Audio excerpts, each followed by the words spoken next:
അത് ചേച്ചി പറഞ്ഞ ഈ കമന്റ് ഇടുന്നവരാരും നമുക്ക് അരി വാങ്ങി തരില്ലല്ലോ.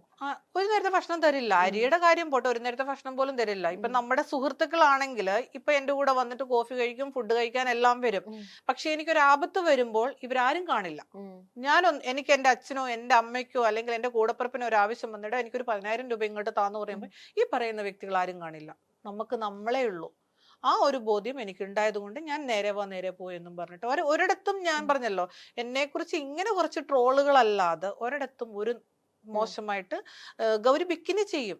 അത് സ്വാഭാവിക. അത് പറയുന്നത് എപ്പോഴും പണ്ട് കുറെ കാലം കൊണ്ടേ അത് പറയുന്നുണ്ട്. അല്ലാതെ വേറൊന്നും ആരും പറയില്ല. ഈ നേരത്തെ പറഞ്ഞല്ലോ ചെറുപ്പത്തിലെ ഈ ഒരു പട്ടിണി കാര്യങ്ങളൊക്കെ അനുഭവിച്ചിട്ടുണ്ടായിരുന്നു. അപ്പൊ ആ ഒരു സമയത്തുള്ള ഒരു വാശിയാണോ എങ്ങനെയെങ്കിലും ഒന്ന് ഫിനാൻഷ്യലി സ്റ്റേബിൾ ആവണം? ഒറ്റപ്പെട്ട സമയമുണ്ട് നമ്മുടെ ജീവിതത്തിൽ. നമ്മൾ ചില സമയത്ത് ഇപ്പൊ എന്താ പറയുക, നമ്മുടെ വീട്ടുകാരിൽ നിന്ന് നമ്മളപ്പം വലിയ മോഡലോ അല്ലെങ്കിൽ മറ്റൊരു രീതിയിലോ അല്ല. കാരണം നമുക്ക് നമ്മളുടേതായ ഒരു രീതിയിൽ വരുമ്പോ ഇപ്പൊ എല്ലാരും കാണും. പക്ഷെ അന്നെന്ന് പറയുമ്പോൾ നമ്മൾ ഒറ്റപ്പെട്ട് നിൽക്കും. ചിലപ്പം നമ്മുടെ വീട്ടിലെ ബുദ്ധിമുട്ട് അല്ലെങ്കിൽ നമ്മുടെ ജോലി സ്ഥലത്തെ, അപ്പൊ എന്നെ ഒന്ന് ചേർത്ത് പിടിക്കാൻ ആരും ഇല്ലെങ്കിൽ നമ്മൾ ഒറ്റപ്പെട്ട് തന്നെ നിൽക്കും. അപ്പം നമ്മുടെ ഉള്ളിലെ ഒരു ഇതുണ്ടല്ലോ, എനിക്ക് ഞാനേ ഉള്ളൂ, അല്ലെങ്കിൽ എനിക്ക് എന്റെ ഇപ്പൊ ഒരു പട്ടിക്കുട്ടി ഉണ്ടെങ്കിൽ ആ പട്ടിക്കുട്ടിയേ ഉള്ളൂ, വേറെ ആരും എന്നോട് സംസാരിക്കാനോ മിണ്ടാനോ ഇല്ലെങ്കിൽ ഞാൻ സ്വയം പറഞ്ഞെടുക്കുന്ന ഒരു കാര്യമുണ്ട്.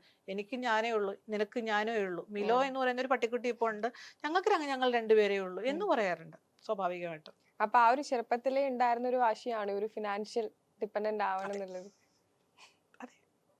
ഈ നമ്മൾ ഈ ലെസ്ബിയൻ ഫോട്ടോഷൂട്ട്സ് ഒക്കെ ചെയ്യുമ്പോഴേ നമ്മൾ സ്ട്രെയിറ്റ് ആയിട്ടുള്ള ഒരു സെക്ഷുവാലിറ്റി സ്ട്രെയിറ്റ് ആണല്ലോ.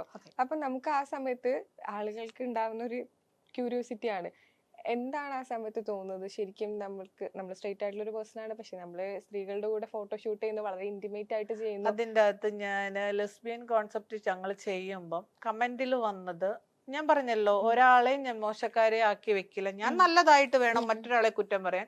ഒരിടത്തും ഞാൻ ഒരാളെയും കുറ്റം പറയില്ല. പക്ഷെ നമ്മൾ അറിയാണ്ട് എന്റെ കൂടെ വർക്ക് ചെയ്തിട്ട് ഇപ്പൊ ഫോട്ടോഗ്രാഫറിനോട് ഇപ്പൊ വേണമെങ്കിൽ ഞാൻ പറഞ്ഞു എന്നും പറഞ്ഞിട്ട് മോശമായിട്ട് വേണമെങ്കിൽ പറഞ്ഞ് തെറ്റിദ്ധരിപ്പിക്കാം നിങ്ങൾക്ക് വേണമെങ്കിലും. ഇപ്പൊ നിങ്ങളുടെ ഒരു ക്യാമറമാൻ എന്റെ വർക്കിന് വരുന്നു, അപ്പൊ അവളുടെ കൂടെ ഷൂട്ട് ചെയ്യരുത്, അത് വേണ്ട എന്നും പറഞ്ഞിട്ട് തെറ്റിദ്ധരിപ്പിക്കാം. പക്ഷെ അങ്ങനെ ഇതിനൊന്നും ഞാൻ പോകുന്നില്ല. നമുക്ക് മോഡൽ ഇപ്പൊ ലെസ്ബിയൻ ഷൂട്ട് ചെയ്യുമ്പോഴും ഈ ചെയ്തിട്ടും ആൾക്കാർ ഇത്, ഞാൻ പറഞ്ഞില്ലേ, കൊതിഞ്ഞൊണ എന്ന് പറയുന്നത് നമ്മുടെ സ്ത്രീകളിലും എല്ലാവരിലും അലിഞ്ഞു ചേർന്നിരിക്കുന്ന ഒരു കാര്യമാണ്, മറ്റുള്ളവരെ പരദൂഷണം പറയുക. അപ്പം ഞാൻ ലെസ്ബിയൻ ഷൂട്ട് ചെയ്ത് കഴിഞ്ഞപ്പോൾ സോഷ്യൽ മീഡിയയിൽ മറ്റേതാണ് മറിച്ചതാണ്, ഞാൻ അതാണ് ഇതാണ്, ഇവൾക്ക് കുടുംബമില്ല, ചോദിക്കാനും പറയാനും ആരുമില്ല, ഇതെന്താ ഇവളീ കാണിച്ചു കൂട്ടുന്നത്.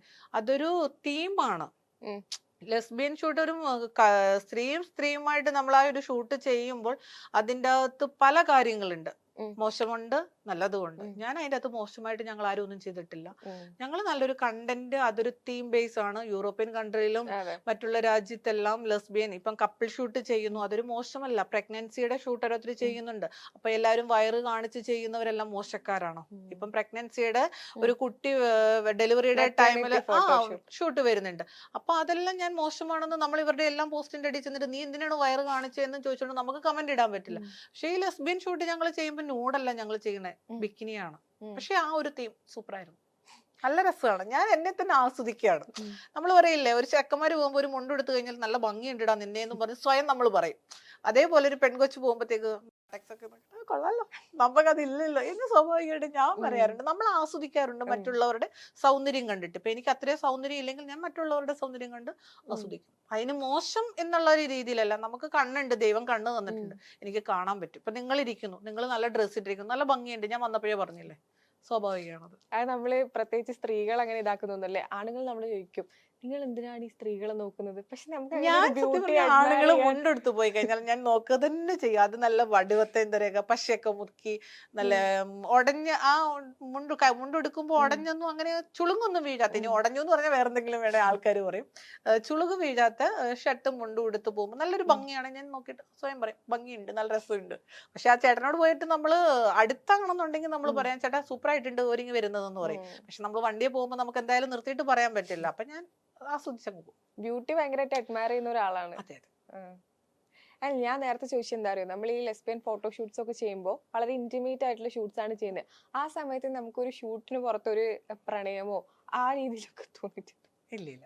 ഷൂട്ടായിട്ട് മാത്രം കാണുന്നു. അങ്ങനെ ഞാൻ പറഞ്ഞല്ലോ, ഈ വർക്ക് കഴിയുന്നു, നേരെ വീട്ടിൽ പോണു. എനിക്ക് ഒരാളുമായിട്ടും യാതൊരു ഇതുമില്ല. കാരണം അത് അവിടെ നമ്മൾ ചെല്ലുന്നു, ആ ഷൂട്ട് ശരീരവുമായിട്ട് ആദ്യം കുറച്ചൊക്കെ ചമ്മലൊക്കെ ഉണ്ട്. ആ ഫോട്ടോസിൽ തന്നെ നിങ്ങൾക്ക് നോക്കിയാൽ അറിയാം ഞാനിരിക്കുന്ന രീതിയും മറ്റേ മറ്റേ മോഡല് നിൽക്കുന്നതും. പക്ഷെ എന്റെ മുഖത്ത് നല്ല ചമ്മലുണ്ട്. എനിക്കൊരു ഇച്ചിരി ഇതൊക്കെ ഉണ്ട്. അത് ഷൈ ഉള്ള ഒരു ഇതാണ്. ഇപ്പൊ ആ ചമ്മലൊക്കെ മാറിയോ? ഇപ്പോഴും ഉണ്ട്. ഇപ്പൊ ഞാൻ പറഞ്ഞില്ലേ, ബിക്കിനി ഷൂട്ട് ചെയ്യുമ്പോൾ ഞാൻ എല്ലാവരും ഇങ്ങനെ നോക്കിക്കൊണ്ടിരിക്കും. കാരണം ചമ്മല് ഇതാണ്. ഈ നേരത്തെ ഇൻബോക്സിൽ വന്ന് ഇതുപോലെ റോങ് ആയിട്ട് മെസ്സേജ് അയക്കുന്ന പറഞ്ഞ ആളുകളുടെ കൂട്ടത്തില് ഇവര് സെലിബ്രേറ്റഡ് ആയി നമുക്ക് തോന്നുന്ന ആളുകൾ നമുക്ക് എല്ലാവർക്കും അറിയാൻ ആഗ്രഹം ഉണ്ടാവില്ലേ? അതായത് ആളുകൾ കുറ്റം പറയുന്നു, ഒരു ഭാഗത്ത് തെറി വിളിക്കുന്നു, പക്ഷെ ഇൻബോക്സിൽ വന്നിട്ട് ആ ഒരു സെലിബ്രേറ്റഡ് അല്ലെ നമ്മൾ അറിയപ്പെടുന്ന ആ രീതിയിലുള്ള ആരെങ്കിലും വന്ന് മോശം പറയോ, അങ്ങനെ എന്തെങ്കിലും കമന്റ് പറയോ? സെലിബ്രിറ്റീസ് വന്നിട്ട് മെസ്സേജ് അയച്ചിട്ടുണ്ട്. എന്റെ ഇൻസ്റ്റാഗ്രാം അക്കൗണ്ട് നോക്കുന്ന മാനേജർ ആൾക്കറിയാം.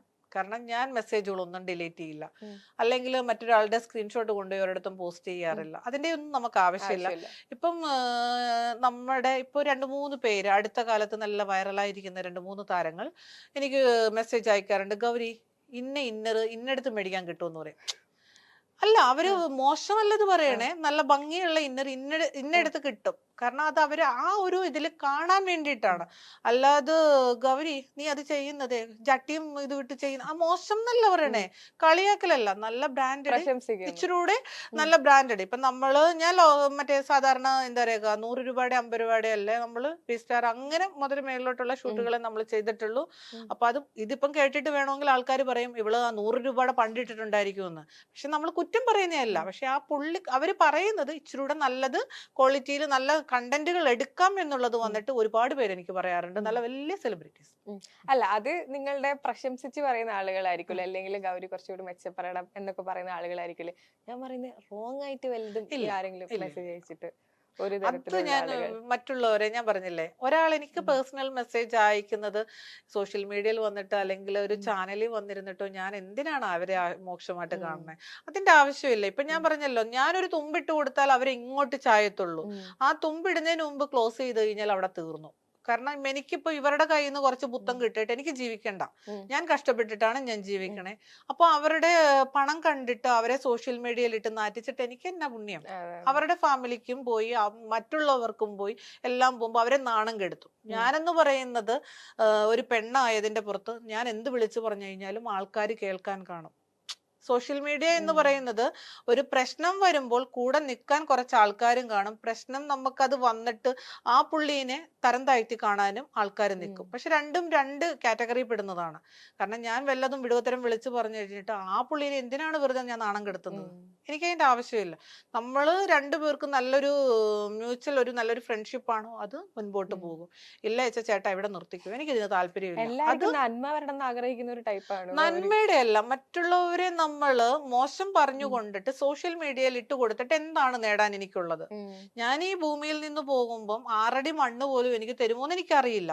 അപ്പൊ ഞാൻ ചോദിക്കുന്ന, നിങ്ങളെന്ന് പറയുന്ന ഒരു വ്യക്തിനെ ഞാൻ ഒന്ന് പിണങ്ങി കഴിയുമ്പോൾ കൊണ്ടുവന്ന് ഈ മെസ്സേജുകളും ഈ ചാറ്റുകളും ഓഡിയോ കോളുകളും കൊണ്ടിട്ടിട്ട് എനിക്ക് എന്താണ്? മറ്റുള്ള ചാനലുകൾക്ക് റീച്ച് കിട്ടും അല്ലേ? അല്ലാതെ എനിക്കൊന്നും കിട്ടില്ല. കാരണം ഇവരാരും എനിക്ക് പേയ്മെന്റും തരത്തില്ല. എന്റെ വീഡിയോ കണ്ടന്റുകൾ കൊണ്ടുപോയിട്ട് ഓരോ ചാനലുകൾ കോപ്പി ആയിട്ട് കൊണ്ടുപോയി അങ്ങ് പോസ്റ്റ് ചെയ്യും. അവർക്കാണ് പേയ്മെന്റ് കിട്ടുന്നത്, എനിക്ക് കിട്ടത്തില്ല. അപ്പൊ ഞാൻ എന്തിനാണ് ഇത് വിളിച്ചു പറയണത്? എനിക്കൊരു പുണ്യമില്ല. ഞാൻ നേരെ പോയി എന്ന് പറയുന്നത്. കാരണം ഇത് കൊണ്ടുപോയി കൊടുത്തിട്ട് ഒരു കീപ്പ് ചെയ്യുന്ന ഒരു വ്യക്തിയാണ്. ഞാൻ പറഞ്ഞല്ലോ, ഇപ്പൊ എനിക്ക് മറക്കേണ്ട എന്തെങ്കിലും ഉണ്ടെങ്കിൽ ഞാനത് മറയ്ക്കും. എനിക്കത് വിളിച്ചു പറയേണ്ട കാര്യമില്ല. കാരണം അത് പറഞ്ഞിട്ട് യാതൊരു പുണ്യമില്ല. കുറച്ച് കരച്ചിലും കണ്ണീരും കുറച്ച് ഹാഷ്ടാഗുകളും ഒക്കെ വീഴും. അത് വീണിട്ട് എന്താണ്? ഒരു പുണ്യമില്ല.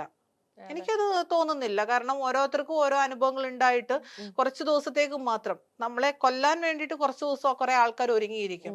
ഈ കുറച്ച് ദിവസം കഴിയുമ്പോൾ ആൾക്കാർ ഇത് മറക്കും. മറന്നു കഴിഞ്ഞിട്ട് പിന്നെ ഞാൻ തന്നെയല്ലേ ഇത് അനുഭവിക്കേണ്ടത്? അപ്പൊ ഇത് എനിക്ക് സംസാരിച്ച് തീർക്കാനുള്ള ഒരു പ്രശ്നമേ ഉള്ളൂ. മറ്റുള്ള സോഷ്യൽ മീഡിയയിൽ കൊണ്ടിട്ടിട്ട് ആ ചേട്ടൻ എന്നോട് ഇത് പറഞ്ഞു, ആ ചേച്ചി എന്നോട് ഇത് പറഞ്ഞു, അത് കൊണ്ടിട്ടിട്ട് വിവാദമാക്കേണ്ട കാര്യമില്ല. അത് ആ ചേട്ടൻ മെസ്സേജ് അയക്കുമ്പോൾ അവിടെ സ്റ്റോപ്പ് ചെയ്യാൻ എനിക്കറിയാം. നേരത്തെ അച്ഛന്റെ അമ്മേന്റെ ഒക്കെ കാര്യം പറഞ്ഞു. അതായത് ഈ ആളുകൾ കൂടുതൽ മകളെ നിയന്ത്രിച്ചൂടെ, ആ രീതിയിലുള്ള ഒരു കമന്റ്സ് ആണ് പറയുന്നത്. അപ്പോ അച്ഛനും അമ്മയായിട്ട് നല്ല ഫ്രണ്ട്ലി ആണെന്ന് തോന്നുന്നു. അപ്പൊ അവരോട്